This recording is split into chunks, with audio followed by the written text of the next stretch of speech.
Does Monday at the office feel like a storm? Not with Microsoft Copilot. That feeling when Copilot gets everyone up to speed instantly? It's sunny again.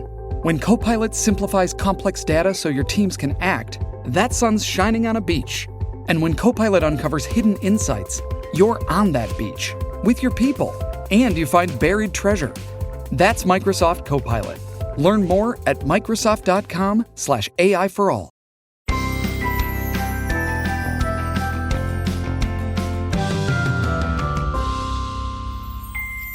Hello and welcome to Bytes of Health, where we hope to take a bite out of your parent worries each day with sound advice and guidance.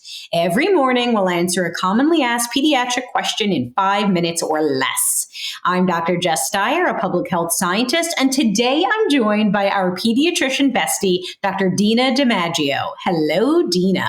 Hello, Jess. All right. So for some reason, we're seeing an uptick in the number of children with Kawasaki disease. This is a more serious illness, so we want to make sure that parents are aware of what to look out for. The clock is ticking, so let's get to it. Dina, what is Kawasaki disease? So 80 to 90% of Kawasaki disease cases occur in children 6 months to 5 years old, but older kids can get it too. So Kawasaki disease is a leading cause of acquired heart disease in infants and young children in the U.S. And more than 4,200 U.S. children are diagnosed with Kawasaki disease each year.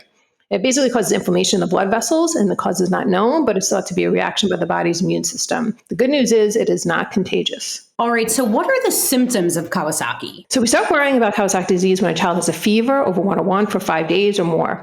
Other symptoms that we can look out for include a rash anywhere on the body, but usually it's worse in the groin or the diaper area. Conjunctivitis, or red bloodshot eyes, but out the usual pus or drainage or crusting that we often associated with it. Lymph nodes that are large in the neck, swollen hands and feet with redness on the palms of the hands and the soles of the feet. And sometimes kids refuse to walk because their feet are so swollen. They often have very red, dry, cracked lips or strawberry-like tongue with red spots. So if a child sticks out your tongue, it literally looks like a strawberry. Kids are usually extra irritable or fussy. There also may be other nonspecific signs like vomiting, diarrhea, stomach aches, cough, runny nose, headache, joint pain, or congestion, which sometimes makes this a pretty hard disease to diagnose, but the key is we always look for a fever without any other source for about 5 days. All right. Well, I think you might have started answering my next question, which is how is it diagnosed? I know you said it could be difficult, so how do we actually diagnose it? So the diagnosis of Kawasaki disease requires the presence of fever lasting at least 5 days, again, without any other explanation, combined with at least 5 of the following criteria.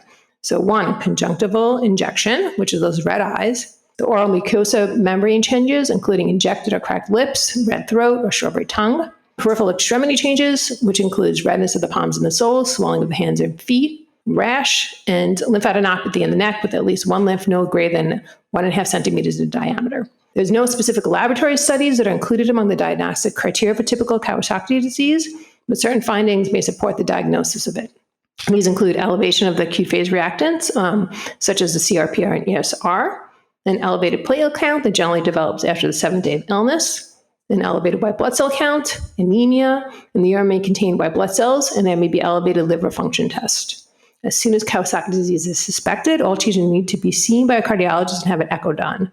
So heart manifestations may include a fast heart rate, gallop sounds. Heart sounds may also be muffled due to pericardial effusion, which is fluid in the pericardium, a sac surrounding the heart. And if Kawasaki disease is left untreated, it can lead to really serious complications such as inflammation of the blood vessels, like the coronary arteries, which are the blood vessels that supply blood to the heart. All right, so how is it treated? So children diagnosed with Kawasaki disease unfortunately need to be admitted to the hospital to receive IV medication called intravenous gamma globulin, or IVIG. And children stay in the hospital for at least 24 hours after completing the IVIG dose to make sure that the fever does not return and they are feeling better. If the fever doesn't go away, sometimes we need to give another round of IVIG. Children are also given aspirin to lower the risk of heart problems. All right. Well, I learned something. We hope you learned something, and we have lots more to share. You can get your Bite of Health every day, Monday through Friday. If you like what you've heard here, let us know. Leave us a review on Apple and be sure to tell your friends. Remember, there is no single or best way to parent. Parenting is a journey, and we are all just doing our very best. We wish you happy, healthy, and stress-free parenting.